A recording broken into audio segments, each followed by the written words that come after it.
new territories provide us with the opportunity to see the world around us in a much more rich way. The artists, the designers, the craftspeople that made these objects were making them from their own personal source of inspiration. But all of us can enter into that world of inspiration.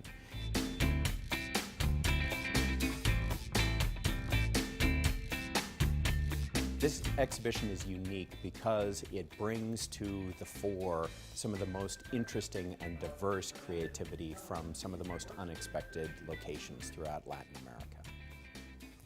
The exhibition was organized by the Museum of Arts and Design in New York City, and we are the only location in the United States other than New York to have this exhibition. One of the astounding things about the New Mexico art scene is how connected our artists are. Jean Quick-to-See Smith, a painter in Corrales, knows the curator of this exhibition, Lowry Stokes Sims, very well. And so she invited me to a party at her house, and Lowry was there. So we had a wonderful conversation about what Dr. Sims was working on currently. This was about 3 years ago. And when she talked about this exhibition, I thought we have to try to get it to New Mexico.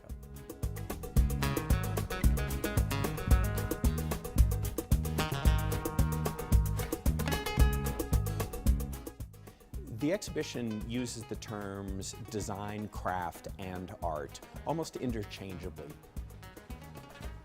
We tend to think of art as a higher level of creativity or conceptualization, and design is something that's more mundane and more practical.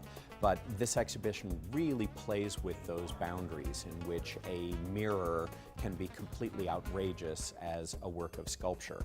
A chandelier that ostensibly is there just to provide light uses plastic in the most innovative way. A textile that could be a wall covering or a piece of clothing is rooted in indigenous heritage and indigenous design and exquisitely manufactured.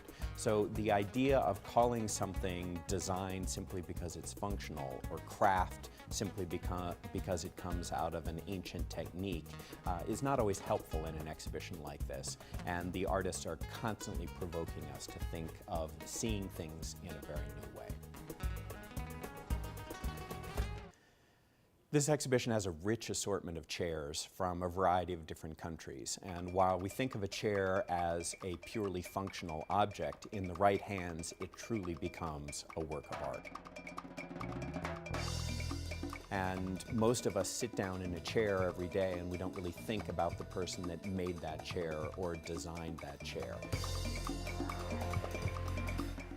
Most of the objects in the exhibition reflect collaboration. They reflect collaboration either between a number of different designers or between designers and the people that actually made the object. One of the great things about the object labels is that they list all of those people equally. So it's not just the person that comes up with the idea that gets the credit, it's the person that comes up with the idea working with the people that physically make the object that also get the credit.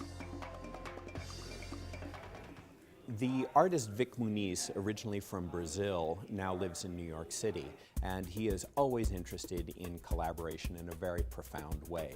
He worked with a group of trash pickers, people that work in the dumps outside of the cities in Brazil, and he worked with them not just to pick objects that he would then use to make his photographs, but also as the subjects of his photographs. So in this photograph called Marat Sebastião, we see Sebastião, who was one of the trash pickers, posing as the French revolutionary Marat. And Sebastião truly is a revolutionary because he was a union organizer and he organized the trash pickers. So now they have health care and they have retirement plans.